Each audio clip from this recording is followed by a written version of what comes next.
नमस्कार प्रिय छात्र छात्राओं, आप सभी को शुभ मध्याह्न। ऑनलाइन क्लास के लिए आप सभी को स्वागत है। आज हम गद्य भाग में से चौथा गद्य एक कहानी है भी, इस गद्य भाग के बारे में आज हम चर्चा करते हैं। यह गद्य भाग एक आत्मकहानी है। यह आत्मकहानी लेखिका मन्नू भंडारी जी की आत्मकहानी है। इस आत्मकहानी में मन्नू भंडारी जी ने अपने जीवन में हुए घटनाओं और साहित्यकार बनने के लिए जो प्रोत्साहित किए गए हैं, साथ ही साथ उनका पारिवारिक परिचय, इसके अलावा जो आंदोलन में भाग लेने के लिए प्रोत्साहित करने वाली शीला अग्रवाल जी की परिचय, जो उन्होंने जहां उनका प्राथमिक शिक्षा से लेकर पदवी शिक्षा तक शिक्षा पाई है। इसके अलावा जहां उनका जन्म हुआ था, जन्म के बाद एक शहर से एक शहर उनका पर्यटन चलता रहता है। तो आर्थिक तंगी से जीवन चलाने वाले पिताजी का परिचय भी उन्होंने इस आत्मकहानी में दिया गया है।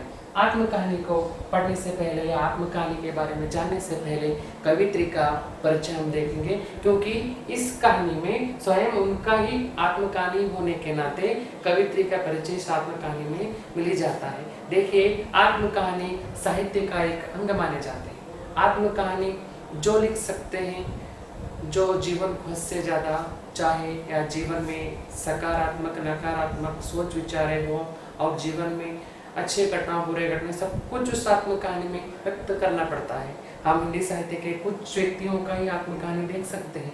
आत्मकहानी लिखना उतना आसान नहीं है। आत्मकहानी में क्या होता है, जीवन प्रारंभ से लेकर जीवन में बचपन से लेकर जब तक वो जीवित रहते हैं तब तक सभी घटनाओं को उस आत्मकहानी में व्यक्त करना पड़ता है। हिंदी साहित्य के कुछ व्यक्तियों का ही आत्मकहानी हम देखते हैं। आत्मकहानी हम लोगों को चाहने वाले या हमारे नज़दीक रहने वाले, हम लोगों के जीवन के बारे में, जीवन के सभी घटनाओं के बारे में जानने वाले कोई हमारे चाहने वालों लिख सकते हैं, या स्वयं हम भी हमारे आत्मकहानियों लिख ले सकते हैं। उनमें से मन्नू भंडारी जी भी एक है। मन्नू भंडारी जी स्वयं अपना आत्मकहानी लिख लेते हैं। बचपन से जहाँ उनको समझ में आने के लिए शुरू हुआ था, वहाँ से लेकर जब तक साहित्यकार बनकर, जब तक देश आज़ादी के लिए अपने आप में जो हुए सभी विचारों को इस आत्मकहानी में व्यक्त किया गया है। वो विचारे चाहे बुरे हो या चाहे अच्छे हो, इसके अलावा जीवन में आने वाले सभी घटनाओं, पारिवारिक परिचय, सभी इस आत्मकहानी में कवित्री व्यक्त करते हैं। तो मन्नू भंडारी जी की आत्मकहानी देखने से पहले उनका परिचय देखेंगे। मन्नू भंडारी जी का जन्म देखिए, मध्य प्रदेश के बानपुरा गांव में सन 1931 में इनका जन्म होता है। जन्म तो इनका बानपुरा गांव में हुआ। जन्म से पहले देखिए, इनके पिताजी बानपुरा गांव में एक व्यापारी थे। वृत्ति से व्यापारी, प्रवृत्ति से वो एक राजनीतिक चर्चा में भाग लेते थे और कांग्रेस पार्टी की कार्यकर्ता भी थे। तो बानपुरा गांव में यूं ही जीवन चलने लगा था उनका परिवार का। इनसे पहले इनके दो बहनें या दो भाइयों थे, दो भाई बहनों, ये पांचवी नंबर में जन्म लेते हैं। कुछ ही दिनों में भंडारी जी का व्यापार बानपुरा गांव में ठहर जाता है। तो बानपुरा गांव में व्यापार ठहर जाता है, व्यापार में नुकसान आता है, साथ ही साथ आर्थिक तंगी से भंडारी जी जूझने लगते हैं। आर्थिक तंगी से जूझने के कारण ही उन्होंने बानपुरा से अपना परिवार इंदौर के लिए स्थलांतर कर लेते हैं। बानपुरा छोड़कर इंदौर आते हैं। इंदौर में भी अपने ही बलबूते पर भंडारी जी व्यापार शुरू करते हैं। व्यापार में वृद्धि आती है, हाथ में पैसे आ जाते हैं, आसानी से इंदौर में भी जीवन चलने लगता है। जीवन चलते बानपुरा गांव से इंदौर आने के बाद इंदौर में ही व्यापार शुरू हो गया। साथ ही साथ हाथ में पैसे दुगना होने लगे और वहाँ पर भी वरिष्ठ कांग्रेसी कार्यकर्ता के रूप में कार्य करते रहे। प्रवृत्ति से कांग्रेस के कार्यकर्ता, जीवन चलाने के लिए, परिवार चलाने के लिए, व्यापार चलाने वाले भंडारी जी को वहाँ पर भी आर्थिक झटका लग जाता है। अपने चाहने वालों से, अपने कुछ रिश्तेदारों से उनको धोखा हो जाता है। फिर इंदौर से अजमेर आते हैं। अजमेर आते तक कवित्री वहाँ पर 5-6 साल के थी। वहाँ पर कवित्री की प्राथमिक शिक्षा शुरू होता है। इनका प्राथमिक शिक्षा जो है कवित्री इंटर तक की शिक्षा जो अजमेर में ही होता है। तो आपकी इंटर तक की शिक्षा अजमेर शहर में भी काशी हिंदू विश्वविद्यालय से सन 1952 में, सन 1952 में काशी बनारस विश्वविद्यालय से हिंदी एमए कर लेते हैं। एमए करने के बाद दिल्ली के एक मिरांडा हाउस कॉलेज में प्राध्यापक के रूप में सेवा जीवन शुरू करते हैं। उनका सेवा वहाँ शुरू होता है। वहाँ से अवकाश प्राप्त बाद दिल्ली के संप्रति दिल्ली में रहकर स्वतंत्र लेखन कर रही है। दिल्ली में फिर मिरांडा कॉलेज हाउस से, वहाँ से संप्रति दिल्ली में दूसरे कॉलेज में आकर वहाँ पर उनका प्रवृत्ति शुरू होता है। वहाँ से एक आज़ाद लेखकार बनकर साहित्य सेवा करने के लिए शुरू करती है। प्रख्यात हिंदी साहित्यकार राजेंद्र यादव से इनका विवाह होता है। राजेंद्र यादव से विवाह होने के बाद इनके देखिए कुल रचनाओं, जो कवित्री के रचनाओं, उनका साहित्य हम देखते हैं तो स्त्रियों के समस्याओं से जुड़े हुए साहित्य हम देख सकते हैं, चाहे स्त्रियों पर होने वाले अन्य घटनाओं हो या स्त्रियों का शोषण हो, साथ ही साथ कुल एक स्त्री होने के नाते स्त्रियों के ऊपर होने वाले दबाव, स्त्रियों के ऊपर होने वाले शोषण। जब हमारा देश आज़ाद नहीं था, आज़ाद होने से पहले हमारे देश में स्त्रियों की स्थिति गति कैसे थे, स्त्रियां किस तरह समस्याओं के साथ जूझते थे, कुल उनके साहित्य हम स्त्रियों का शोषण और स्त्रियों के सहानुभूतियों के विचार हम देख सकते हैं। व्यक्ति देखी जा सकती है। आपकी साहित्यिक उपलब्धियों के लिए अनेक पुरस्कार, इन्होंने जो हिंदी साहित्य के लिए सेवा की है, हिंदी साहित्य में कुछ रचना उन्होंने कर चुके हैं, इसके लिए उनको अनेक हिंदी संस्थाओं से पुरस्कार भी मिल चुके हैं, जिनमें भारतीय भाषा विज्ञान, कोलकाता राजस्थान संगीत नाटक अकादमी, उत्तर प्रदेश हिंदी संस्था के पुरस्कारों से इनको सम्मानित किए गए हैं। इसके अलावा हिंदी अकादमी शिखर सम्मान, ये भी पुरस्कार उनको हिंदी साहित्य के लिए मिल चुके हैं। कुल उनके यहाँ पर उपन्यास कहानी 2 दिए गए हैं। देखिए उनके कहानी संग्रह में से मैं हार गई, एक प्लेट सैलाब, यह सच है, त्रिशंकु, मेरी प्रिय कहानी, 3 गिनाहों की एक तस्वीर, ये उनके कहानी संग्रहों में से कुछ महत्व कहानी दिया गया है। इसके बाद उपन्यासों में 3 उपन्यास है यहाँ पर, आपका बंटी, महाबोझ, 1 इंच मुस्कान, ये तीनों उनके प्रमुख उपन्यास माने जाते हैं। तो इसके अलावा जो आज हम पढ़ने जा रहे हैं, जिस कहानी के बारे में हम आज चर्चा कर रहे हैं, वो उनकी आत्मकहानी है।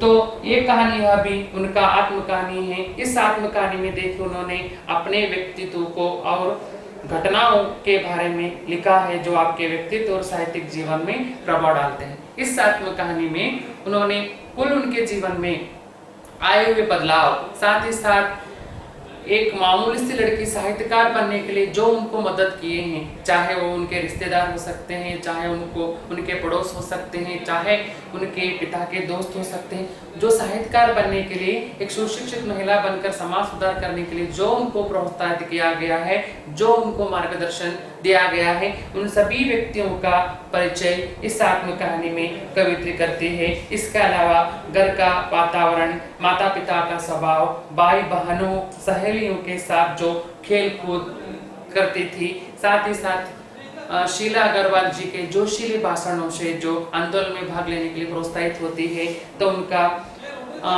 प्राध्यापिका का परिचय इस आत्मकहानी में दिया गया है। उसके अलावा सन 1946 से लेकर सन 1947 की 1 वर्ष की जो आज़ादी के लिए उन्होंने आज़ाद हिंद फौज संस्थाओं से जुड़कर जो आंदोलन चलाए हैं, उन सभी घटनाओं को भी इस आत्मकहानी में व्यक्त किया गया है। इस आत्मकथा में सुंदर ढंग से प्रस्तुत किया है। प्रस्तुत इस आत्मकहानी में उनके जीवन में हुए सभी घटनाओं को, चाहे जो भी हो, सभी घटनाओं को कवित्री इस आत्मकहानी में व्यक्त करती है। व्यक्तित्व निर्माण में परिवार के सदस्यों एवं गुरुजनों की अहम भूमिका उजागर करने के लिए इस कहानी का व्यक्त किया है। देखिए जो भी एक व्यक्ति हो, एक महान व्यक्ति बनने के लिए उसका परिवार जितना है, परिवार गुरु दोनों को ही मार्गदर्शन चाहिए। परिवार के बिना गुरु से नहीं होता, गुरु के बिना परिवार से नहीं। परिवार गुरु दोनों के हाथों से जो पल बढ़कर आगे जाने की कोशिश करते हैं, कुछ करने के सोच विचार रखते हैं, वही कुछ कर सकते हैं। क्योंकि घर में माँ बाप बचपन से समझाते हैं, ये करे तो अच्छा है, ये करे तो बुरा है, ऐसा जाना पड़ेगा, ऐसे रास्ते में जाना है, तुम जो करते हो करो। सब कुछ प्रोत्साहन घर से ही हम लोगों को मिलता है, क्योंकि माँ हम लोगों के पालन पोषण करती है। बचपन से लेकर जो हम करना चाहते हैं, पर हमारा पहला गुरु माँ है। पहला गुरु माँ ही है, माँ से हमारा जीवन शुरू होता है। तो माँ बाप के आशीर्वाद में पल बढ़ने वालों को, साथ ही साथ गुरुजनों की जो बोलने की बातें सुनकर जो करने की चाह होती है, उन सभी ऐसे महान व्यक्ति कुछ कर ही सकते हैं। हमारे देश में जितने भी महान व्यक्ति के, चाहे वो साहित्यकार हो सकते हैं, या चाहे समाज सुधारक हो सकते हैं, या चाहे राजनीतिक चर्चा में काम करने हो सकते हैं, जो भी हो, गुरु और परिवार के सदस्यों को हद से ज्यादा महत्व देते हैं, वही देश के लिए कुछ कर सकते हैं। मन्नू भंडारी जी वही कहते हैं, जो गुरु की मार्गदर्शन में या परिवार के मार्गदर्शन में हम जो करना चाहते हैं कर सकते हैं। तो उनके जीवन में भी ऐसा ही हुआ है। और उनके पिताजी का व्यवहार अलग ही था। खैर, जो उनकी समस्याओं के साथ आर्थिक तंगी के कारण पिताजी के क्रोधी बन गए थे, शक्की बन गए थे, वो बात अलग है। इसके अलावा कहती है कि जो मेरे पिता मुझे मार्गदर्शन दिए, दो मुझे मेरे व्यक्तित्वहीन माँ, इनकी मान पढ़ थी, व्यक्तित्वहीन माँ मुझे बचपन से जो सिखाई थी, उनसे मैं कुछ बन गई। और आगे जाते ही शीला अग्रवाल नामक एक शिक्षकी यानी प्राध्यापिका मुझे मिल गई। उन्हीं की मार्गदर्शन में मैं एक माया साहित्यकार बन चुकी हूँ। साथ ही साथ जहाँ मेरा बचपना शुरू हुआ था, अजमेर के ब्रह्मपुरा मोहल्ले में, वहाँ के सहेलियाँ, वहाँ के दोस्तों, उनसे भी कुछ मुझे मिला है। इन सभी की स्तोत्रों से, इन सभी के कुछ मार्गदर्शन से मैं कुछ कर पाई हूँ। तो इस आत्मकहानी में सभी का आश्रय व्यक्त करते हैं, साथ ही साथ सभी का गुणगान करते हैं।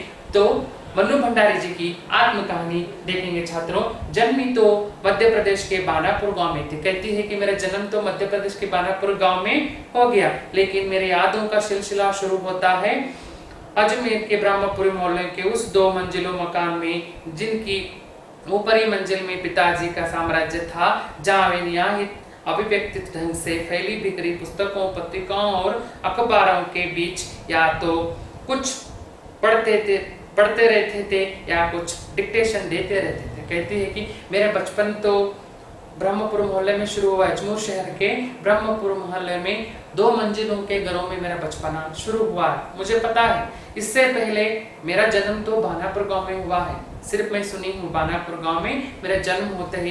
तब मेरे पिताजी बानापुर गांव में एक व्यापारी थे।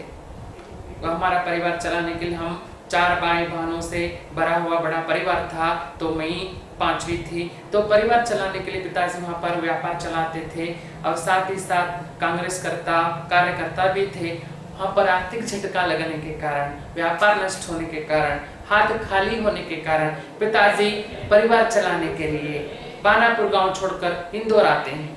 इंदौर आने के बाद इंदौर में भी कुछ दिनों तक व्यापार चलता है, हाथ में पैसे आ जाते हैं, परिवार चलाने के लिए जो करना था सब कुछ करते हैं। साथ ही साथ पिताजी वहाँ पर क्या करते हैं, इंदौर में एक आदर्श व्यक्ति भी बन जाते हैं, एक प्रवक्ता भी बन जाते हैं, साथ ही साथ एक कांग्रेस वरिष्ठ कार्यकर्ता भी बनते हैं। तब वो शिक्षा का केवल पालन ही नहीं करते थे, शिक्षा के बारे में बात नहीं करते थे, पढ़ने वाले गरीब बच्चों को, 8-10 बच्चों को अपने घर पर ही रखकर पढ़ाने वाले मेरे पिता थे। तो मेरे पिताजी पहले बानापुर से इंदौर आ गए, इंदौर से अजमेर में आए। जब मैं बिल्कुल छोटी थी, जैसे हम आकर अजमेर शहर में ब्रह्मपुर मोहल्लों में एक 2 मंजिलों का पुराना मकान में रहने लगे, तब मुझे समझ में आ रहा था कि ये मेरा घर है, ये मेरा परिवार है। वहां पर ही मेरा बचपना शुरू हुआ। मेरे पिताजी कैसे थे, 2 मंजिलों का घर, 2 मंजिलों के घरों पर ऊपरी भाग, ऊपर घर के ऊपर एक कमरा था, उस कमरे में पिताजी रहते थे। सुबह से शाम तक पिताजी उसी कमरे में रहते थे, और सुबह से शाम तक पढ़ाई करते थे, अखबार पढ़ना, किताबें पढ़ना, आने जाने वालों से बात करना, किसी को कुछ समझाना, किसी को कुछ कहना। वो पूरा साम्राज्य, ऊपरी कमरा उन्हीं का था। जो नीचे घर था, उस नीचे घरों में हम 5 भाई बहनों के साथ, माँ के साथ हम रहते थे। माँ के साथ हमारा रहना नीचे के घरों में था। कभी कभी पिताजी के पास जाना तो हम लोगों को डर लगता था। कैसे थे पिताजी, बिल्कुल क्रोधित थे, हम पर गुस्सा उतरते थे। कभी हम कुछ कहने के लिए जाएं, कुछ देने के लिए जाएं, तब भी हम पर वो क्रोध करते थे। इसलिए कभी हम ऊपर जाने से भी डरते थे।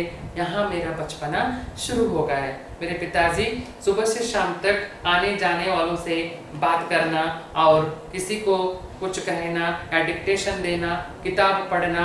तो उनके कमरे में हम जाते हैं तो जहाँ देखो वहाँ किताब पढ़े रहते थे, जहाँ देखो वहाँ अखबार, जैसे चाहे बिखरे रहते थे, वहीं पर ही पिताजी जीवन चलाते थे, उसी कमरे में रहते थे, कभी बाहर आना भी नहीं चाहते थे। क्योंकि देखिए तब भंडारी जी का हाथ खाली था, हाथ खाली है।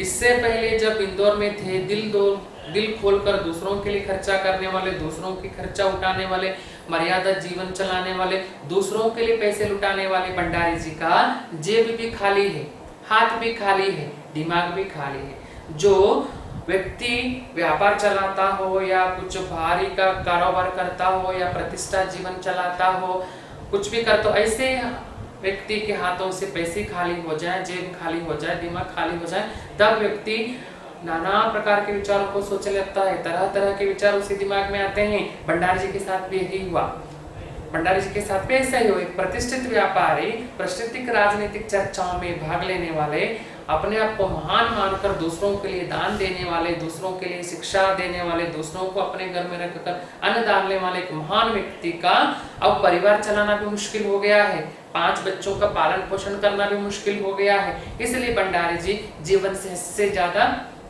दुखित हो जाते हैं। दुखित होकर ऊपर ही कमरे में बैठते हैं, सभी को क्रोध दृष्टि से देखते हैं। ऐसे माहौल में कवित्री का बचपना ब्रह्मपुर 2 मंजिलों के घरों में शुरू होता है। तो नीचे हम सब भाई बहनों के साथ रहते थे, जो ऊपरी भाग पिताजी का घर था, नीचे हम 5 भाई बहनों के साथ बेपढ़ी लिखी व्यक्तित्वहीन माँ, हमारी माँ अनपढ़ थी, अनपढ़ माओ के साथ हम 5 भाई बहनों का उससे ज्यादा लगाव था। नीचे के घरों में हम रहते थे, सवेरे से शाम तक हम सबकी इच्छाओं और पिताजी की आज्ञाओं का पालन करने के लिए सदैव तत्पर। माँ कैसी थी? बिल्कुल अनपढ़ थी, माँ को कुछ समझ में नहीं आता था। सुबह से शाम तक हम सब लोगों का सेवा करना ही माँ का काम बन गया था, क्योंकि हम 5 भाई बहनों सभी छोटे छोटे ही थे।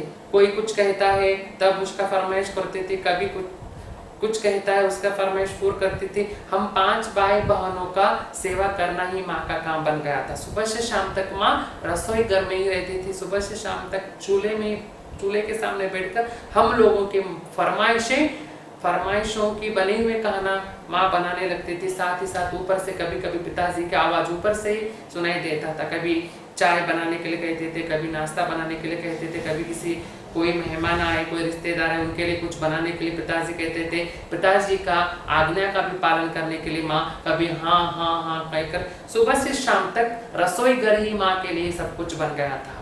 हम सब 5 भाई बहनों का फरमाइश पूर्ण करना है, साथ ही साथ बार बार पिताजी के लिए चाय पानी नाश्ता का भी व्यवस्था करना है और आने जाने वाले मेहमानों के लिए भी कुछ कर देना है। माँ तो सुबह से शाम तक रसोई घर ही सब कुछ बन गया था। माँ के लिए रसोई घर ही मंदिर था, रसोई घर ही सब कुछ था। उसी में जीवन चलाने वाली मेरे माँ अनपढ़ थी, ना पढ़ी थी ना लिखी थी, कुछ भी नहीं था। ऐसे माँ के साथ हम 5 भाई बहनों का जीवन शुरू हुआ। सवेरे से शाम तक हम सभी लोगों का फरमाइश पूर्ण करना ही माँ का काम बन गया था। अजमेर से पहले पिता इंदौर में थे, जहाँ उनकी बड़ी प्रतिष्ठा थी, सम्मान था, नाम था। कांग्रेस के साथ वे समाज सुधारक को काम से भी जुड़े हुए थे। शिक्षा के वे केवल उपदेश ही नहीं देते थे, बल्कि उन दिनों 8-8, 10-10 विद्यार्थियों को अपने घर रख कर पढ़ाया है, जिनमें से कहीं तो बाद में ऊंचे हदों पर पहुंचे हैं। ये उनकी खुशहाली के दिन थे और उन दिनों उनकी दरिया दिल के चर्चे भी कम नहीं थे। एक और वे बेहद कोमल और संवेदनशील व्यक्ति थे, तो दूसरी ओर बेहद क्रोधी और अहंवादी थे। यहाँ पर पिताजी का परिचय देती है। इससे पहले पिताजी अजमेर आने से पहले पिताजी बानापुर से इंदौर में आए थे। इंदौर में जब पिताजी का व्यापार बढ़िया था, पिताजी के कांग्रेस पार्टी के कार्यकर्ता भी थे, साथ ही साथ पिताजी उस इंदौर शहर में प्रतिष्ठित व्यापारियों में एक माने जाते थे, साथ ही साथ एक प्रतिष्ठित राजनेताओं में एक माने जाते थे। तब पिताजी से शिक्षा के बारे में बात नहीं करते थे, आदर्शवादी थे। उस शहर में कोई गरीब हो, ऐसे बच्चों को लाकर अपने घर में रखकर उनको शिक्षा भी दिए हैं। साथ ही साथ उनका पढ़ने के लिए जो भी खर्चा था पिताजी के जेब से ही जाता था। तब जो पिताजी के हाथों से पढ़े हुए छात्रों, पिताजी के हाथों से पढ़े हुए इंदौर के कुछ व्यक्तियों, आप बड़े बड़े अहदों में यानी बड़े बड़े दर्जों में नौकरी करने लगे, बड़े बड़े ऑफिसर्स बन गए हैं। कभी कभी वो पिताजी से मिलने के लिए आते थे, तब उन पिताजी का दिल बिल्कुल दरिया के जैसा था, मन खोलकर गरीबों के लिए खर्चा करते थे, दूसरों के मददगार थे, दूसरों का सेवा करना उनका महान काम बन गया था। वो बिल्कुल जीवन दूसरों के लिए समर्पण करने वाले थे। तब पिताजी परिवार को भी अच्छी तरह से देख लेते थे, हम सब लोगों का ख्याल रखते थे, घर चलाने के लिए जो करना था वो करते थे, बाहर समाज के लिए जो देना था वो देते थे। पढ़ने वालों शिक्षा के बारे में आदर्श बातें नहीं करते थे मेरे पिताजी, साथ ही साथ पढ़ने वालों को अपने जेब से पैसे खर्चा कर कर पढ़ाने वाले भी ऐसे पिताजी थे।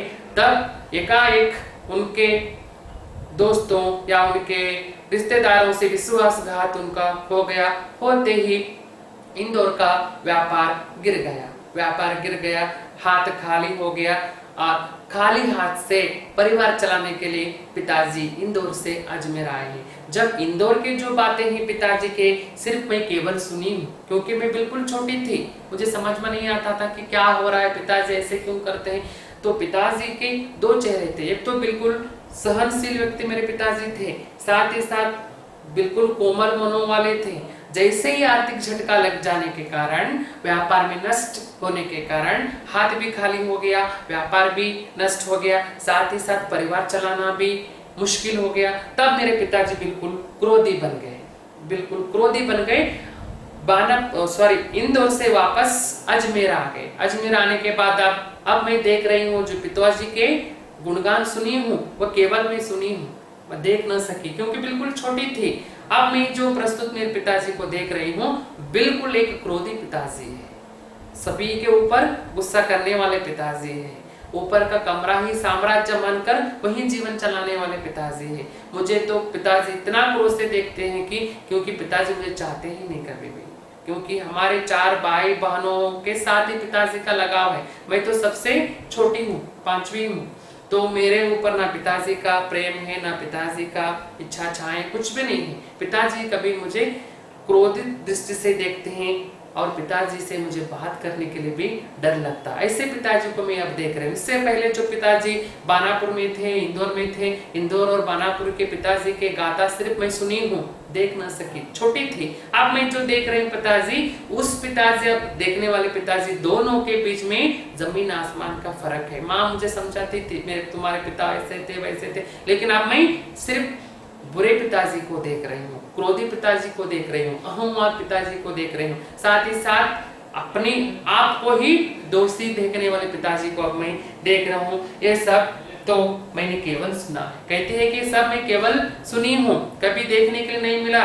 छोटी थी, छोटी होने के कारण ये सब मैं सुन चुकी हूँ। अब मैं जो देख रही हूँ बिल्कुल एक शक्की स्वभाव के इंसान मेरे पिता है, एक क्रोधी मेरे पिता है, साथ ही साथ दूसरों को बुरे दृष्टि से देखने वाले पिता को मैं अब देख रही हूँ। देखा तो अब इन गुणों को भग्नावशेष को ढोते पिता थे, अब पिता कैसे हो गए हैं, बिल्कुल उनके सपने टूट गए हैं, जीवन के उनके सकारात्मक सोच विचार भी टूट गए हैं, बिल्कुल नकारात्मक सोच विचारों को लेकर नकारात्मक सोच विचारों को लेकर अपने आप को दोषी ठहराकर अपने आप को बुरे मानकर जीवन चलाने वाले पिताजी को अब मैं देख रही हूँ। एक बहुत बड़े आर्थिक झटके के कारण वे इंदौर से अजमेर आ गए थे। देखिए, इंदौर में आर्थिक झटका लगने के कारण ही व्यापार भी नष्ट हो गया। सब कुछ नष्ट होने के बाद पिताजी आगे की जीवन चलाने के लिए, परिवार को संरक्षा देने के लिए, परिवार के खर्चा उठाने के लिए उनके हाथ में एक फूटी कौड़ी भी नहीं थे। तब ऐसी स्थिति में पिताजी क्या करते हैं, जहां उनको आर्थिक झटका लग गया था उसी शहर को भी छोड़ते हैं, वहां के लोगों को भी छोड़ते हैं, वहां के रिश्तेदार सगे संबंध सभी को छोड़कर परिवार लेकर भंडारी जी इंदौर से अजमेर आते हैं। इंदौर में एक नया जीवन शुरू करना चाहते हैं, लेकिन नया जीवन शुरू करने के लिए हाथ में पैसे ही नहीं है। घर तो कैसा भी चलने लगा था, ब्रह्मपुर मोहल्लों में एक किराया 2 मंजिलों का मकान लिए थे, लेकिन घर का खर्चा उठाना भंडारी जी को मुश्किल हो रहा था। साथ ही साथ भंडारी जी भी साहित्यकार थे। तब इंदौर में थे, तब उन्होंने एक शब्दकोश लिखने लगे थे। शब्दकोश का अर्थ है डिक्शनरी लिखने लगे थे। शब्दकोश का विषयवार अजमेर आ गए थे, जहां उन्होंने अपने अकेले के बलबूते और हौसले से अंग्रेजी हिंदी शब्दकोश विषयवार के अधूरे काम को आगे बढ़ाना शुरू किया, जो अपनी तरह का पहला और अकेला शब्दकोश था। जब इंदौर में थे तब भी लिखने लगे थे, वो इंदौर में जब लिखने लगे थे वो शब्दकोश अधूरा था। तो फिर वापस इंदौर से अजमेर तो आ गए थे। अजमेर के ब्रह्मपुर मोहल्लों में ऊपर ही जो अपने कमरे में बैठकर अधूरा डिक्शनरी शब्दकोश हिंदी से अंग्रेजी में अनुवाद करने के लिए, अंग्रेजियों के शब्दों को हिंदी में अनुवाद करने के लिए पहला शब्दकोश हिंदी में भंडारी जी लिखने लगे थे। उस शब्दकोश का अधूरा काम ब्रह्मपुर मोहल्ले के उस अपने कमरे में बैठकर लिखने लगे। किताब लिखने का संपूर्ण हो गया और किताब की छपाई भी हो गई और किताब अजमेर शहरों में बांटा भी गया। लेकिन जब वो किताब या डिक्शनरी का शहरों में बांट जाने के बाद उनको नाम सम्मान सब कुछ मिला। नाम सम्मान तो मिला, नाम सम्मान के जगह पर भंडारी जी पैसे चाहते थे। परिवार चलाने के लिए, अपने खुद का जीवन चलाने के लिए, सब कुछ करने के लिए उनको पैसों की जरूरत थी। हाँ, तंगी थी क्योंकि व्यापार तो नष्ट हो चुका था। अब व्यापार नहीं था, कुछ नहीं था। ऊपर बैठकर सिर्फ आने जाने वाले नेताओं के साथ भाषण करना ही उनका काम बन गया था। हाथ खाली था, पैसे चाहते थे, पैसा नहीं मिला। पैसे के बदले में नाम सम्मान सब कुछ मिल गया। उस अधूरा शब्दकोश को पूर्ण करने के बाद सब कुछ जो चाहते थे मिल ही गया, लेकिन जो असली में उनको मिलना था वही नहीं मिल गया। पहला और अकेला शब्दकोश था। उन्होंने यश और प्रतिष्ठा तो बहुत दी, पर अर्थ नहीं और शायद गिरती आर्थिक स्थिति ने ही उनके व्यक्तित्व को, सारे सकारात्मक पहलुओं को निचोड़ना शुरू कर दिया। नाम सम्मान तो मिल गया, पैसा नहीं मिल गया। जैसे ही वैसे समस्या शुरू हो गया, तब उनके दिमाग पूरा खाली हो गया। जो सोच रहे थे वो सोच विचार भी नष्ट हो गए। जीवन के प्रति जो सकारात्मक भावनाएं थे वो भी टूटकर चकनाचूर हो गए। सोचने लगे कि मुझे अब क्या करना है, पैसों के लिए क्या करना है, जीवन चलाने के लिए क्या करना है। अंदर अंदर उनके खामियां भी मरने लगे, उनके सोच विचार बदलने लगे। वो कैसे बन गए? बिल्कुल शक की दृष्टि से देखने वाले इंसान बन गए। देखिए, पहले कैसे थे? दरिया दिल से दूसरों के लिए खर्चा करने वाले, दूसरों को कुछ देने वाले, हमेशा देने वालों को लेने का समय आए तब बिल्कुल अपने आप को बुरा मानते हैं, अपने आप को दोषी मानते हैं, अपने आप को दोषी भी ठहराते हैं। भंडारी के साथ भी यही हुआ। दूसरों के लिए हाथ उठाकर देने वाले भंडारी जी को हाथ फैलाकर दूसरों के पास लेना पड़ने लगा है, दूसरों से कुछ मांगने पड़ने लगा है। तब भंडारी जी को बिल्कुल बुरा लग गया और सोचने लगे कि मुझे अब आगे क्या करना है। तो उसी सोच विचार में भंडारी जी के सकारात्मक जो भावनाएं थे बिल्कुल टूटकर चकनाचूर हो गए। उनके जो पहलू थे जीवन के लिए वो भी टूटने लगे। धीरे धीरे से भंडारी जी कमजोर होने लगे, आर्थिक समस्याओं के साथ जूझने लगे, साथ ही साथ दिमाग भी कमजोर होने लगा, सोच विचार भी कमजोर होने लगे। एकाएक क्रोधित हो जाते थे, एकाएक गुस्सा करते थे, आने जाने वालों के साथ व्यवहार बुरी तरह से करने लगे थे। बिल्कुल वो अपने आप को ही दोषी मानने के लिए शुरू कर दिए। जो उनके साथ रिश्तेदारों ने जो गलती किए थे उनके लिए वो कुछ नहीं है, दूसरों के लिए अपने आप को ही दोषी ठहराकर वहीं उनका जीवन शुरू हो गया था। वहीं अनेक समस्याओं के साथ भंडारी जी जूझने लगे। सिकुड़ती आर्थिक स्थिति के कारण और अधिक विस्तारित उनका अहम उन्हें इस बात तक की अनुमति नहीं देता था कि वे कम से कम अपने बच्चों को तो अपनी आर्थिक व्यवस्थाओं का भागीदारी बनाए। कैसे थे? देखिए, दूसरों के लिए खर्चा करने वाले, दूसरों के लिए लेन देन करने, दूसरों के बारे में सोचने वाले, वो कैसे थे? हाथ उठाकर देने वाले थे। अब दूसरों से लेना उनको पसंद नहीं है, यहाँ तक बिल्कुल आर्थिक समस्या में जूझने लगे हैं। हाथ में पैसा भी नहीं है, नवाबी आदतें इनके हैं, वो भी छोड़ नहीं सकते।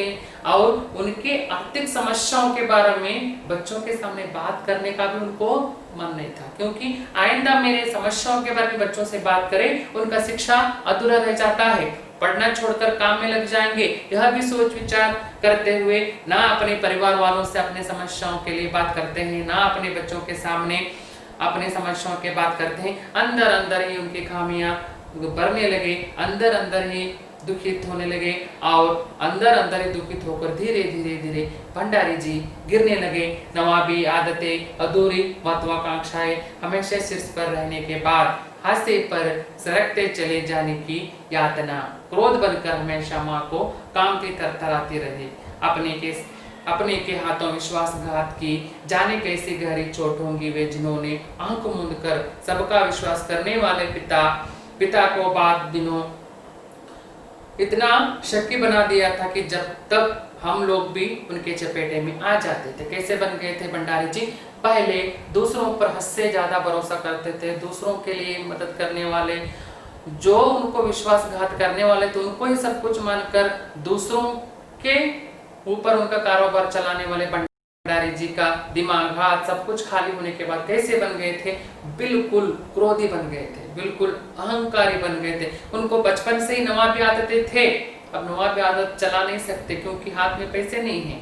तो हाथ में पैसे न रहने के कारण ऊपर ही कमरे में बैठकर कैसे बन गए थे? बिल्कुल शक्की स्वभाव के इंसान बन गए थे। दूसरों के लिए मदद करने वाले पिताजी, अब घर परिवार वालों के लिए मदद करना तो दूर की बात है, परिवार वालों को भी शक्की की नजर से देख लेंगे तो इतना क्रोधित बन गए थे कि उनका क्रोध में कभी माँ चपेटे में आ जाते थे, कभी इनके भाई बहनों चपेटे में आ जाते थे, कभी माँ के साथ मार पिटाई भी होती थी, कभी भाई बहनों के साथ मार पिटाई भी होती थी, कभी गालियां सुनाने पड़ते थे, कभी अनेक तरह के दंड भी भंडारी जी अपने परिवार वालों को देते थे। क्योंकि ये सब कुछ करने का प्रमुख कारण ये था कि भंडारी जी के दिमाग भी खाली था, हाथ भी खाली था, साथ ही साथ सोच विचार भी खाली होने लगे थे। सोच विचार ये जैसे खाली होने लगे थे कि उन्हीं के रिश्तेदारों से, उनको हद से ज्यादा चाहने वालों से उनका विश्वासघात हुआ था। जो उनको चाहने वालों ने उनको व्यापार में नष्ट कर दिए थे, उनको चाहने वालों ने उनको राजनीतिक चर्चा से बाहर रखे थे, उनको चाहने वालों ने उनको कांग्रेस पार्टी से बाहर रख दिए थे। इसी के कारण भंडारी जी जो उनके चाहने वालों से, जो उनके रिश्तेदारों से, जो उनके नजदीक रहने वालों से विश्वासघात हुआ था, वो गहरा चोट इनके मन पर हद से ज्यादा लग गया था। गहरा चोट हद से ज्यादा लगने के कारण भंडारी जी बिल्कुल बदल गए थे। आप किसी पर भी विश्वास नहीं करते थे, यहाँ तक कि अपने परिवार वालों के ऊपर भी कभी कभी गुस्सा करते थे। ना अपने बच्चों पर भरोसा है, ना अपने बेटियों पर भरोसा है, ना अपने पत्नी पर भरोसा है। सभी को शक की नजर से देखने के लिए शुरू कर दिए थे, सभी के ऊपर क्रोध बरसना शुरू कर दिए थे, सभी को बुरे दृष्टि से देखने के लिए भंडारी जी शुरू कर दिए थे। क्योंकि ये तो सब लोगों के साथ हो ही सकता है, पैसा हो तो ही सब कुछ है, नाम हो तो ही सब कुछ है, नाम है, ना पैसे है, ना सम्मान है, कुछ भी नहीं है तो दिमाग ऐसे ही सोचने लगता है। सिर्फ भंडारी जी का नहीं, सब लोगों के जीवन में ऐसा ही होता है। जीवन चलाने के लिए जो चाहिए वो रहेगा तो ही मनुष्य आसानी से जीवन चला सकता है। जीवन चलाने के लिए पैसा रहना जरूरी है, रहने के लिए मकान वो भी रहना जरूरी है, साथ ही साथ प्यार करने के लिए एक छोटा सा परिवार, ये सब कुछ रहेगा तो ही आदमी खुशी से रह सकता है। परिवार है, जीवन चलाने के लिए पैसे नहीं है और सोच विचार नहीं है तो वहां पर भी मनुष्य गिर जाता है। ये सभी के साथ होना ही है, तो स्वाभाविक है। ऐसा ही भंडारी जी के साथ हो गया, क्योंकि उनके सगे संबंधियों से जो विश्वासघात हुआ था, उनके जो साथ व्यापार करने वालों ने इनको धोखा दिया था, इन सभी सोच विचारों को ही लेकर भंडारी जी कैसे बन गए थे? बिल्कुल शक्की इंसान बन गए थे। किसी के ऊपर भरोसा भी नहीं करते थे, किसी से उनका नाता न था, किसी से ना रिश्ता नहीं था, ऊपर बैठकर सिर्फ बातें करते थे। अधूरा शब्दकोश भी पूर्ण हो गया। जब तो पैसे आएंगे, उनसे कुछ समस्याएं मिट जाएंगे, तब वो कुछ करना चाहते थे। अधूरा शब्दकोश से सिर्फ उनको नाम सम्मान ही मिल गया, बदले में पैसा नहीं मिला। तो इन सभी सोच विचारों को लेकर विश्वास करने वाले पिता बाद में एक शक्की इंसान बन गया, तो उनके शक में कभी कभी हम भी चपटे हो जाते थे, कभी कभी हम लोगों को भी गुस्सा बरसता। इसलिए मुझे पिताजी के पास जाना ही डर लगता था। कवित्र कहते हैं कि पिताजी के पास जाना ही मुझे डर लगता था। कब वहां जाना चाहती हूँ? क्रोध से मुझे देखते थे, क्रोध से, गुस्से से मुझे देखते थे, इसलिए पिताजी को देखते ही मुझे डर लगता था, मुझे ऊपर जाना ही पसंद नहीं था। पर ये पितृ गाथा मैं इसलिए नहीं गा रही हूँ कि मुझे इनका गौरव गान करना है। इसके अलावा मेरे पिताजी के बुरे बुरे गुण भी हैं, वो मैं बता नहीं सकती, क्योंकि वो मेरा पिता है। जो भी हो, क्रोधी हो, अहंकारी हो, जो भी हो, वो मेरा पिता है। पिता होने के नाते जितना मेरे पिताजी के बारे में आपसे बताना था बता चुकी हूँ। आगे इससे भी बुरे गुण मेरे पिताजी के होंगे शायद, मैं बता नहीं सकती, क्योंकि मैं उन्हीं की बेटी हूँ। उन्हीं की बेटी होने के नाते उनके भी गुण मुझ में कुछ हैं। उनके भी मान मर्यादा करना मेरा जिम्मेदारी है, उनका ख्याल करना मेरा जिम्मेदारी है, उनकी संरक्षा करना मेरा जिम्मेदारी है, मेरे पिता का गुणगान करना भी मेरी जिम्मेदारी, क्योंकि मेरे पिता हैं। बल्कि मैं तो यह देखना चाहती हूँ कि उनके व्यक्तित्व की कौन सी खूबी और खामियां मेरे व्यक्तित्व के ताने बाने में गूंथ गई, या कि अनजाने अनचाहे कि ये उनके व्यवहार ने मेरे भीतर। कहती है कि मैं उनके बेटी होने के नाते उनके भी गुण मुझ में कुछ हैं, मैं उन्हीं की बेटी हूँ। बेटी होने के नाते उनके जीवन में जो हुए बुरे घटनाओं के बारे में बात कर सकती हूँ। उनके जीवन में जो बुरे घटनाएं हुए हैं, जो उनका आर्थिक स्थिति गिर गया है, वो कैसे बन गए, मैं सब कुछ कह सकती हूँ। इसके अलावा उनके बारे में और भी चर्चा करना मुझे अच्छा नहीं लगता, क्योंकि वो मेरे पिता है। पिता होने के नाते उनके भी कुछ सोच विचार मुझ में हैं, उनके ही गुण मुझ में हैं, और उन्हीं की बेटी होने के नाते उन्हीं की सोच विचार मुझ में भी शायद होंगे। ग्रंथ व्यवहार ने भीतर किन ग्रंथियों को जन्म दिया है, मैं काली। कहते हैं कि पिताजी मेरे होने के नाते मैं उनके बारे में जो बताना था बता चुकी हूँ। मैं बिल्कुल काली हूँ। अपने पर लौटती है, अपने पर लौटकर कहती है कि मैं बिल्कुल काली हूँ। बचपन में दुबली और मरियल थी, गोरा रंग पिताजी का कमजोरी थी। सो बचपन में मुझसे 2 साल बड़ी, खूब गोरी, स्वस्थ और हंसमुख बहन सुशीला से हर बात में तुलना और फिर उनकी प्रशंसा ने ही क्या मेरे भीतर ऐसी गहरेहीन भाव की ग्रंथियां पैदा न कर दी थी कि नाम सम्मान और प्रतिष्ठा पाने के बावजूद आज तक मैं उससे उबर न पाई। देखिए, हर व्यक्तियों का बचपना ही सब कुछ होता है, तो बचपना ही जीवन का तरोताजा विचारों में एक माने जाते हैं। चाहे वो आपका बचपना हो या चाहे हमारा बचपना हो, किसी के बचपन हो। देखिए, बचपन के बारे में पूछते तो हम कहते हैं मेरा बचपना ऐसा था, बचपन में हमने ऐसे खेल कूदे, ऐसे स्कूल में पढ़े, ऐसे शिक्षक हम लोगों को पढ़ाए हैं। बचपन के यादों ही तरोताजे होते हैं। कुछ व्यक्तियों का बचपन ऐसा होता है कि बचपन दुखित ही रहता है, बचपन बिल्कुल कुछ उनको कष्ट भी देता है। ऐसे बचपनों में कवित्री जी का बचपना है। देखिए, कवित्री के घरों में कवित्री से भी 2 साल बड़ी बहन सुशीला थी। 2 साल बड़ी बहन सुशीला देखने के लिए बिल्कुल खूबसूरत थी, तंदुरुस्त शरीर, गोरा रंग और स्वस्थ होने के कारण हर स्पर्धा में या पढ़ाई में हो, खेल कूद में हो, हर स्पर्धा में पिताजी दोनों को तुलना करते थे। प्रशंसा मिलता था सुशीला को, प्रशंसा मिलता था पिताजी से सुशीला को, और मन्नू भंडारी जी को तिरस्कार, क्योंकि देखने के लिए कवित्री इतना खूबसूरत नहीं थी, काली मरियल दुबली थी, और पिताजी दोनों के बीच में सिर्फ 2 साल का ही फर्क था, सुशीला और मन्नू भंडारी जी में। दोनों कभी खेल कूद में भाग लेते हैं या हर नहीं किसी स्पर्धा में भाग लेते हैं, तो प्रशंसा सिर्फ मिलता था उनकी बड़ी बहन सुशीला को पिताजी से, और नकारात्मक सोच विचार, साथ ही साथ तिरस्कार मिलता था कवित्री को। इसलिए बचपन में ही जो मिलना था उनको मिल न पाया। देखिए, बचपन में माँ बाप का प्यार सभी को मिलता है यहाँ पर, इसी तरह कवित्री को बचपन में माँ बाप का प्यार मिल गया था, साथ ही साथ माँ का प्यार था। पिताजी कभी उनको प्यार ही नहीं किए थे, इसलिए बचपन से पिताजी को तिरस्कार के भावनाओं से देखती थी और कहने लगी बचपन से जो मुझे मिलना था, पिताजी का प्रशंसा, वो न मिल सका, पिताजी का प्यार वो न मिल सका। साथ ही साथ कम से कम पिताजी के आसपास खेल कूद करने के, पिताजी के आसपास बैठने की इच्छा थी, वो भी नहीं हुआ। अब बचपन में जो मुझे मिलना था पिताजी से वो न मिला। अब मैं कैसे बन गई हूँ, एक प्रवक्ता हूँ, एक साहित्यकार हूँ। प्रवक्ता साहित्यकार होने के नाते कहीं कुछ समारोह में मेरे ग्रंथों के बारे में या मेरे लिखी हुई कुछ किताबों के बारे में बातें करते हैं या कुछ विशेष शब्द लगाकर मेरा जिक्र करते हैं, विशेष शब्द सम्मान से मुझे पुकारते हैं, तो मुझे बिल्कुल बुरा लगता है, क्योंकि जो मेरा तिरस्कार बचपन में हुआ है, मेरे खूबसूरती के बारे में हो या मेरे पढ़ाई के बारे में हो या मेरे खेल कूद के बारे में हो, प्यार से कभी मुझे पिता अपनी मन्नो रानी कही ही नहीं। बचपन से जो गुणगान, जो प्यार पिताजी से चाहती थी वो नहीं मिला है। अब मैं बड़ी हो गई हूँ, प्रवक्ता हूँ, सब कुछ हूँ, अब मेरे पास नाम सम्मान पैसा सब कुछ है, फिर समारोह में मुझे प्यार से कुछ शब्द कहते हैं, कुछ विशेष शब्द लगाकर मुझे बुलाते हैं तो मुझे बुरा लगता है। जो बचपन से मिला नहीं था, मिला नहीं, अब मिलने लगा है, खुशी भी होती है एक तरफ से और एक तरफ से मुझे दुख भी होता है। बचपन से जो पिताजी से मिलना था वो नहीं मिला है, उसके लिए मुझे दुख होता है। अब जो पिता से या मेरे परिवार वालों से मुझे नहीं मिला, आज समाज से या मेरे काम से मिलने लगा है तो उससे खुशी भी होती है। दो प्रकार के दुख मुझे होता है। आज भी परिचय करवाते समय जब कोई कुछ विशेष लगाकर मेरे लेखकीय उपलब्धियों का जिक्र करने लगता है तो संकोच से सिमटी ही नहीं जाती, बल्कि गड़ने को हो जाती हूँ। शायद अचेतन की किसी पर्वत के नीचे दबी किसी हीन भावना के चलते ही अपनी किसी भी उपलब्धि पर भरोसा नहीं करती हूँ। दब कहती है जो मुझे बचपन में नहीं मिला था अब वो मिलने लगा है, मुझे अच्छा नहीं लगता। कभी मेरे विशेष साहित्य के लिए कहीं समारोह होते हैं तब मुझे शब्द लगता है, सिर्फ मैं दुखित होती हूँ।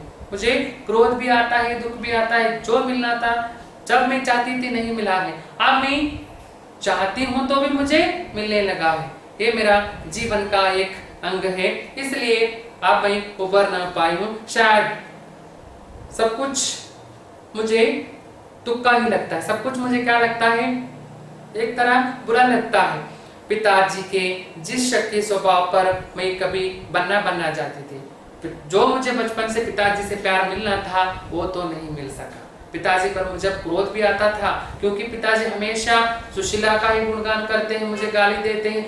हर काम के लिए सुशीला का तारीफ होती है, मुझे गालियां मिलते हैं। तब मुझे पिताजी के ऊपर हद से ज्यादा क्रोध भी आता था, हद से ज्यादा डर भी लगता था। बनना का अर्थ है डर भी लगता था, क्योंकि उनके पास जाऊं वो मुझे कुछ कहें, वो मुझे गाली दें, मुझे डर भी लगता था। आज एकाएक अपने खंडित विश्वासों की पिता के नीचे मुझे उसके शक्की स्वभाव की झलक ही दिखाई देती है। कहती है आज भी मैं प्रवक्ता हो गई हूँ, एक साहित्यकार हूँ। आज भी पिताजी की यादें मुझे करती हूँ तो मुझे डर लगता है, मुझे बुरा लगता है। कैसे थे पिताजी मेरे, हम दोनों ही उन्हीं की बेटियां थे। सुशीला मेरी बहन, हम दोनों उन्हीं की बेटी होने के नाते वो गोरी है इसलिए उनका गुणगान होता है। मैं काली हूँ, मेरा तिरस्कार होता है। फिर मुझे बुरा लगता था। बहुत अपनों के हाथ विश्वासघात की गहरी व्यथा से उपजा शक होश संभालने के बाद ही जिन पिताजी से किसी न किसी बात पर हमेशा मेरी टक्कर ही चलती रही, वे तो न जाने कितने रुपए में मुझ में हैं। तो ये सब कुछ तो मुझे पता था पिताजी के स्वभाव, तो पिताजी के जो गुण थे वो कुछ गुण मुझ में भी है। मैं भी कैसे हो गई हूँ, जो अच्छे को अच्छे ही कहती हूँ, बुराई को बुरा ही कहती हूँ। जो मुझे पसंद नहीं आता है उसके बारे में चर्चा करती हूँ। चर्चा में कभी टक्कर ले तो टक्कर भी ले सकती हूँ, बहस भी कर सकती हूँ, झगड़ा भी कर सकती हूँ। मैं भी आसानी से किसी के ऊपर विश्वास नहीं करती हूँ। पिताजी के गुण मुझ में भी कुछ आए हैं। वो कुंठाओं के रूप में हो सकता है, प्रतिक्रिया के रूप में भी हो सकता है, प्रतिछाया के रूप में भी हो सकता है। पिताजी कैसे बन गए हैं, पिताजी को अब किसी के ऊपर भरोसा नहीं है। अब मैं भी वैसे ही हूँ ना, मुझे किसी के ऊपर जो सच्चाई है, सच्चाई देखने के बाद ही उस पर मैं भरोसा करती हूँ। जो प्रतिक्रिया है देखने के बाद ही भरोसा करती हूँ। जो मुझे कुछ विशेष लगाकर बातें करते हैं तो हाँ सच्चाई हो तो ही मैं भरोसा करती हूँ, सच्चाई ना हो तो मैं किसी के ऊपर भरोसा भी नहीं कर सकती हूँ। ये सभी गुण मुझ में पिताजी से ही आए हैं। जो मेरे पिताजी के सब कुछ गुण पिताजी से ही मुझे आए हैं। केवल बाहरी भिन्नता के आधार पर अपनी परंपरा और पीढ़ियों को नकारने वालों को क्या सचमुच इस बात का बिल्कुल एहसास नहीं होता कि उनका असल अतीत का कदर उनके भीतर जड़ जमाए बैठा रहता है। समय का प्रभाव भले ही हमें दूसरी दिशाओं में बहा कर ले जाए, पर स्थितियों का दबाव भले ही हमारा रूप बदल दे, हमें पूरी तरह उनसे मुक्त तो नहीं कर सकता। जो भी हो जीवन में आए हुए बदलाव, आप पहले जो जीवन में हो गया, मेरा बचपना हो गया, मेरे पिताजी के गुणगान, मेरे परिवार वालों का जो भी हो, अब मैं बदल गई हूँ। जो भी बदल जाने के बाद मैं प्रवक्ता बन गई हूँ, साहित्यकार बन गई हूँ, समाज सुधारिका बन गई हूँ, एक लेखकिया बन गई, सब कुछ बन चुकी हूँ। बनने के बाद बचपन से जो गहरे चोट मेरे मन में है, वो कभी बदल नहीं सकते हैं। चाहे यहाँ नकारात्मक सोच विचार हो या सकारात्मक सोच विचार हो, या चाहे अच्छे गुण हो या चाहे बुरे गुण हो, वो कभी बदल नहीं सकते। जैसे बचपन से आज तक वो सोच विचार मेरे मन में तरोताजा ही है। हम समाज में बह गए हैं, हमारा जीवन बिल्कुल बदल गया है, हमारे सोच विचार बदल गए हैं, हम कहां से कहां तक पहुंच गए हैं। ये जीवन में आने वाले सभी बदलाव हैं, जीवन में आने वाले नए मोड़ हैं। फिर भी जो भी हो, बचपन की यादें मिटा नहीं सकते हैं। हमारे जीवन में न जाने कितने भी बदलाव आ जाएं, हमारे हाथों में कितने भी पैसे आए, नाम सम्मान प्रतिष्ठा सब कुछ आ ही जाए, फिर भी बचपना बदल नहीं सकते, बचपन के यादों को मिटा नहीं सकते। उसी तरह अब मुझे सब कुछ मिल गया है, सब कुछ मिलने के बाद जो मेरे बचपन में मेरे साथ हुए हैं वो यादें आज भी तरोताजा है, आज भी तरोताजा ही है। इसलिए मुझे कभी कभी विशेष शब्दों से पुकारते हैं तो तब मेरे पिताजी की प्रतिक्रियाएं मुझे याद आती है। कभी विशेष शब्द से मेरे साहित्यिक रूप को गुणगान करते हैं तो तब मेरे पिताजी के कुंठाओं, सकारात्मक सोच विचारों, नकारात्मक सोच विचार तस्वीरें बनकर मेरे सामने आने लगते हैं। तो स्थितियों का दबाव भले ही हमारा रूप बदल दें, हमारा रूप तो बदल गया है, हमें पूरी तरह उनसे मुक्त नहीं कर पा सकता। हम बदल सकते हैं, हमारा नाम सम्मान ख्याति सब कुछ बदल सकता है, लेकिन भीतर एक मन है, उस मन को बचपन से गहरा जो चोट पहुंचाए वो कभी मिट नहीं सकता। मेरे साथ भी ऐसा ही है। पिता के ठीक विपरीत, ये तो मेरे पिता का गुणगान था। यहाँ तक पिताजी के बारे में बातें करती है। देखिए उन्होंने अपने आत्मकहानी में परिवार से शुरू करते हैं, यहाँ तक उनका पिताजी का गुणगान हो गया। अब जो उनकी माता के बारे में बातें करती है, पिता के विपरीत थी हमारी बेपढ़ी लिखी माँ।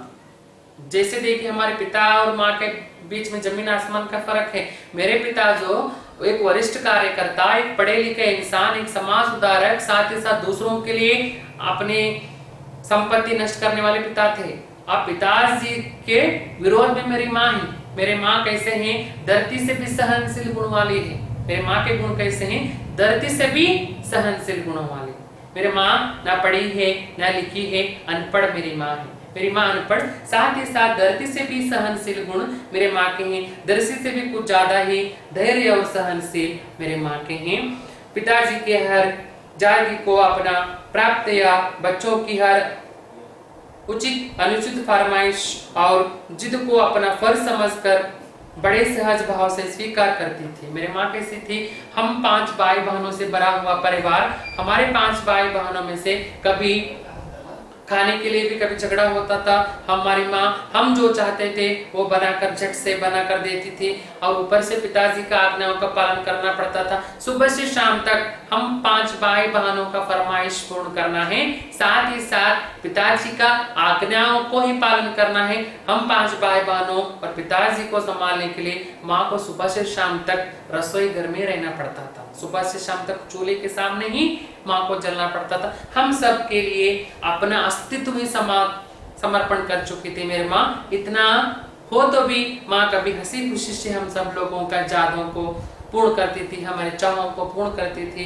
प्यार से हम लोगों को माँ समझाती थी। उन्हें जिंदगी भर अपने के लिए कुछ नहीं मांगा, नहीं चाहा, केवल दिया ही दिया। माँ अपने जिंदगी में अपने लिए कुछ नहीं मांगा है, अपने लिए कुछ नहीं चाहा है। अपने बच्चों के लिए माँ चाहिए है, अपने बच्चों के लिए माँ कुछ दिए है। माँ जो कुछ करी है अपने परिवार के लिए, अपने पति, अपने बच्चों के लिए, खुद अपने लिए कुछ भी कर नहीं सकी। इसलिए मैं अपने माँ को धरती से भी सहनशील गुणों वाले कहती हूँ।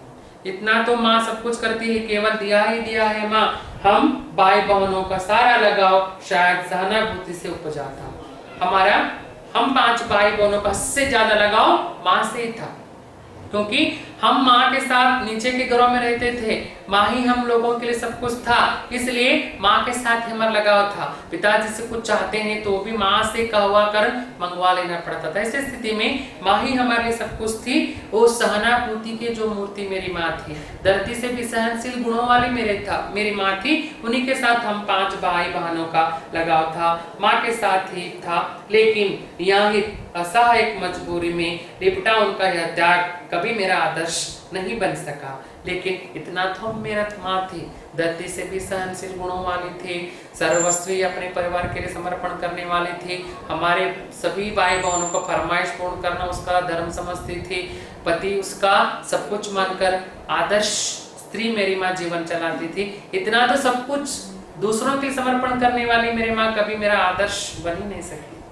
हाँ, इतना तो मेरे माँ सबको समर्पण कर चुकी है, लेकिन कभी मेरे माँ मेरा आदर्श बन ही न सकी। न उनका त्याग, कभी ना उनका त्याग मेरा आदर्श बन सका, उनकी सहिष्णुता, उनमें जो सहने की गुण थी वो मेरा आदर्श न बन सका। खैर जो भी हो, यहाँ तक कि मेरे परिवार वालों का परिचय मैं समाप्त करती हूँ। जो भी हो, यह पैतृक पुराण ही समाप्त कर अपने पर लौटती हूँ। यहाँ तक जो भी हुआ, मेरे माँ बाप का परिचय, मेरा परिवार का परिचय। देखिए इस गद्य भाग में, इस 2 भाग में कवित्री पहले अपने बचपन, अपने जन्म के बाद उनका जीवन चलाने के लिए पिताजी इंदौर आए, इंदौर से अजमेर आने के बाद जीवन चलाने वाले माता पिता का गुणगान तो यहाँ तक समाप्त करते हैं। तो आगे कवित्री के जीवन अपने पर लौटती है, अपने पर लौटकर अपने बचपन का जो तरोताजे यादें थे, बचपन के खेल कूदों का जीवन था, तो वहां से कवित्री का जीवन शुरू होता है। देखिए छात्रों, कवित्री का बचपना और कवित्री के बचपन के तरोताजे यादों को अगले क्लास में देखेंगे। नमस्कार।